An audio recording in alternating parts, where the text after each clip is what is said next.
India Pakistan మధ్య యుద్ధ మేఘాలు కమ్ముకుంటున్నాయనే వార్తలతో గోదావరి జిల్లా వాసులందరూ కూడా కంటి మీద కొనుక్కు లేకుండా ఉన్నారు. ఎందుకంటే ఇక్కడ ఏది యుద్ధం వస్తే ఇక్కడ ప్రజలు ఏమవుతారు అనే అంశాన్ని మనం వీళ్ళందరూ కూడా ఎవరికి వాళ్ళు విశ్లేషించుకుంటూ ఉన్నారు.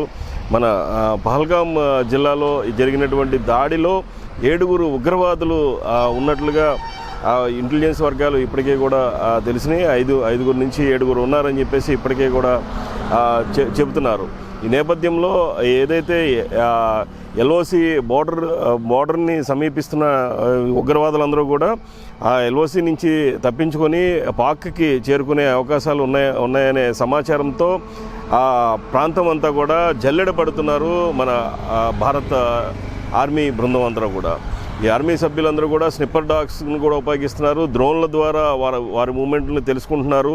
వీటన్నిటి నేపథ్యంలో ఎట్టి పరిస్థితుల్లో ఉగ్రదాడి చేసినటువంటి వారందరినీ కూడా ఎట్టి పరిస్థితుల్లో పట్టుకొని శిక్షించాలి అనే అంశాన్ని భారత ప్రభుత్వం సీరియస్గా తీసుకున్న నేపథ్యంలో ఇదంతా కూడా ఆర్మీ సిబ్బంది అహర్నిశలు శ్రమిస్తున్నారు.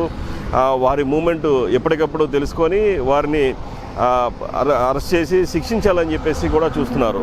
ఈ నేపథ్యంలో ఏదైతే మత విద్వేషాలని రెచ్చగొడుతూ చేస్తున్నటువంటి అంశాలను ఒకసారి పరిగణలోకి తీసుకుంటే భారత ప్రభుత్వం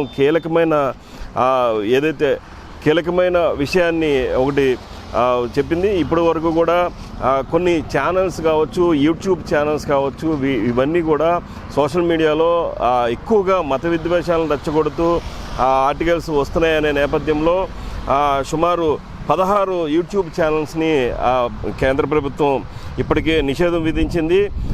మనం వాటిల్లో కూడా చూసుకుంటే చాలా ఫేమస్ అయినటువంటి డాన్ న్యూస్, సామా టీవీ, జియో న్యూస్ వంటి ప్రముఖ ఛానల్స్ను కూడా బ్యాన్ చేసినటువంటి కేంద్ర ప్రభుత్వం నిర్ణయం తీసుకుంది.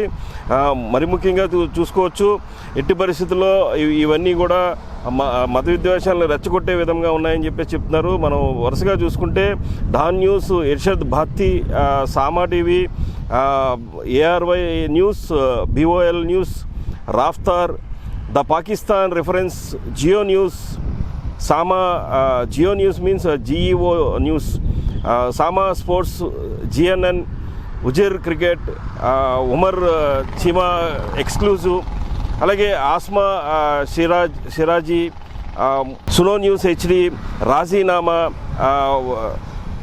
మునీబ్ ఫారూక్, ఇటువంటి 16 ఛానల్స్ అన్నింటినీ కూడా కేంద్ర ప్రభుత్వం ఇప్పటికే నిషేధం ప్రకటించింది.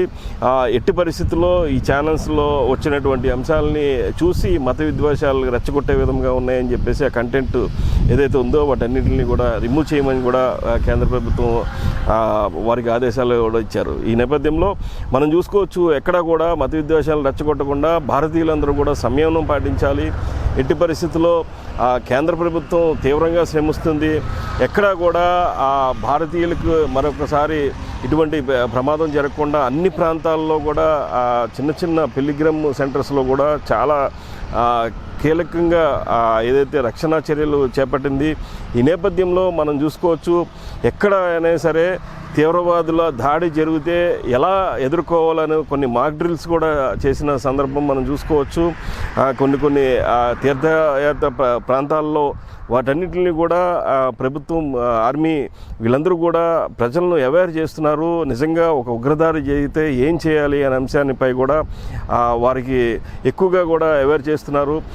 ఈ నేపథ్యంలో మొత్తం కూడా ప్రభుత్వం, కేంద్ర ప్రభుత్వం, రాష్ట్ర ప్రభుత్వాలకు కూడా ఎక్కడికెక్కడ పాకిస్తాన్ వాళ్ళు ఎవరైతే ఉన్నారో వాళ్ళందరినీ కూడా ఇమీడియట్గా వారి దేశాలకు పంపించాలని చెప్పేసి, ఎలా అయితే ఆరోగ్య సమస్యలతో చిక్కుకున్నటువంటి వారందరికీ కూడా ఒక 2 రోజులు ఎగ్జామ్షన్ అయితే ఇచ్చారు.